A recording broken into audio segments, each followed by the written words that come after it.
Welcome back after the break. چلتے ہیں خبروں کے بقیہ حصے کی جانب. یوکرین کے 2 پورٹ سٹیز پر روس کا میزائل حملہ.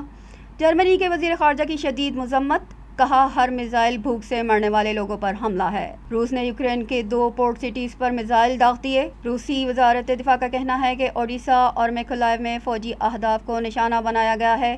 اوڈیشہ کی بندرگاہ پر یوکرین کی بحریہ آپریٹ کرتی ہے. دہشت گردانہ کارروائیوں کی تیاری کی جا رہی تھی. 70 ٹن ایندھن کی ذخیرہ اندوزی کی سہولیات کو بھی تباہ کر دیا گیا. جرمنی کے وزیر خارجہ نے روس کے پورٹ سٹیز پر روسی حملوں کی شدید مذمت کرتے ہوئے کہا کہ روس اناج معاہدے سے دستبرداری کے بعد بندرگاہوں کو نشانہ بنا رہا ہے. روس کا ہر میزائل بھوک سے مرنے والے لوگوں پر حملے کے مترادف ہے. ماسکو کے اقدام سے خوراک کے عالمی بحران کا خدشہ پیدا ہو رہا ہے. روس نے شرائط پوری نہ ہونے پر یوکرین سے غذائی اجناس بحیرہ اسود کے راستے لے جانے کے معاہدے کو ختم کرنے کا اعلان کر دیا. کرملن کے ترجمان کے مطابق بحیرہ اسود کے راستے یوکرین سے غذائی اجناس لے جانے کے معاہدے کی مدت 17 جولائی کو ختم ہو گئی ہے.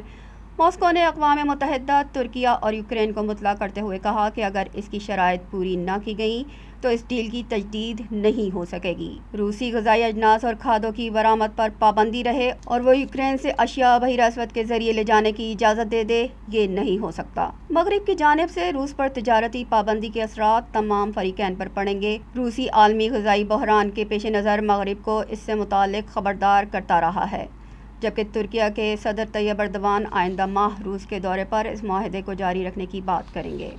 اقوام متحدہ کے سیکریٹری جنرل نے اقوام متحدہ کی سلامتی کونسل اجلاس میں خوراک کے ممکنہ عالمی بحران پر تشویش کا اظہار کیا ہے، جبکہ روسی صدارتی ترجمان دمتری پیسکوف کا کہنا ہے کہ روس کو اناج کی برآمد کی اجازت ملنے تک معاہدہ بحال نہیں کریں گے. اقوام متحدہ نے ورلڈ فوڈ پروگرام میں روس سے فیصلے پر نظر ثانی کا مطالبہ کرتے ہوئے کہا کہ یمن میں لوگ پہلے سے ملنے والی غذائی اشیاء سے بھی محروم ہو جائیں گے. اقوام متحدہ کی سلامتی کونسل نے اجلاس میں خوراک کی ممکنہ عالمی بحران پر تشویش کا اظہار کرتے ہوئے کہا کہ روس اناج کے معاہدے سے پیچھے ہٹ گیا ہے، جس کے باعث یمن میں خوراک کا بحران بڑھ گیا ہے.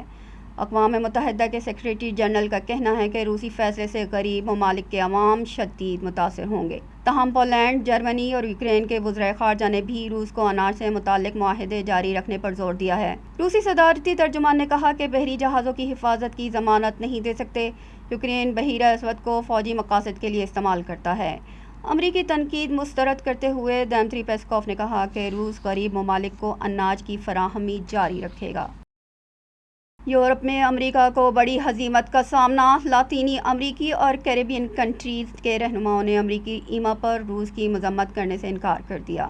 یورپ اور امریکہ کو بڑی ہزیمت کا سامنا. لاطینی امریکی اور کیریبین کنٹریز کے رہنماؤں نے امریکی ایما پر روس کی مذمت کرنے سے انکار کر دیا. لاطینی امریکی اور کیریبین رہنماؤں کا برسلز میں اہم اجلاس ہوا. لاطینی امریکی اور کیریبین ممالک کے رہنماؤں نے مشترکہ اعلامیہ میں روس کی مذمت کرنے سے انکار کر دیا. سربراہی اجلاس میں یوکرین جنگ پر روس کے خلاف مشترکہ بیانیہ پر اتفاق نہیں ہو سکا. لاطینی امریکی اور کیریبین رہنماؤں نے روس اور چین سے قریبی تعلقات کا حوالہ دیا. یورپی رہنماؤں نے لاطینی امریکی اور کیریبین رہنماؤں پر دباؤ ڈالنے کی کوشش کی. اعلامیہ میں جمہوریت، انسانی حقوق اور قانون کی حکمرانی جیسی مشترکہ اقدار کا ذکر کیا گیا.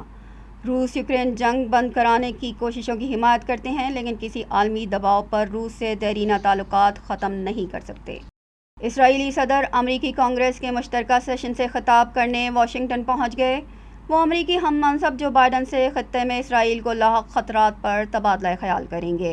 اسرائیلی صدر آئزیک ہارزوگ امریکی ایوان نمائندگان سے خطاب میں دونوں ملکوں کے درمیان اسٹریٹجک تعلقات پر تبادلہ خیال کریں گے. خطے میں امریکہ اور اسرائیل کی شراکت داری کو مضبوط کرنے سے متعلق تجاویز بھی پیش کریں گے. اسرائیلی صدر کے دفتر کے مطابق اسرائیل امریکہ کے تعلقات بالادستی قائم رکھنے کے لیے ضروری ہیں.